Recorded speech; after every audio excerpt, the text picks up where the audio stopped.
So, Mr. Godahewa, it's important that we learn from the mistakes of the past, because we've seen the same thing kind of repeating in Sri Lanka. For example, what happened with the SLPP government.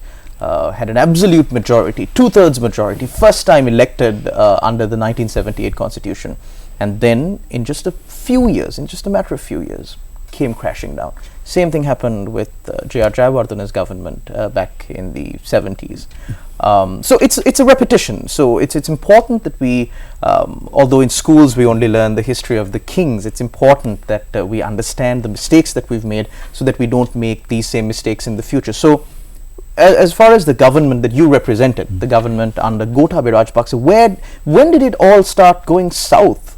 Because for the longest time we were given assurances that no, Sri Lanka is not going to go bankrupt. In 2020, Dr. Harsha De Silva said that we need to go to the IMF. People laughed at him.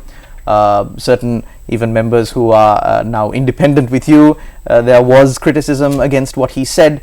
But today we find ourselves in a mess. So where did it all start going south? First of all, I think J.R. Jayawardena's government lasted 17 years, so it didn't come down as fast as this. Maybe the people were more sensible, and there's more access to social media, so right. You really can't play too much behind the scenes. Coming into this government, particularly if you're talking about former President Gotabaya Rajapaksa's government, when the government came into power, we all knew, at least we knew, that there's going to be a economic catastrophe. Because the numbers were there. Okay. It was very clear there's going to be a crisis, and that was the biggest challenge that we had to handle.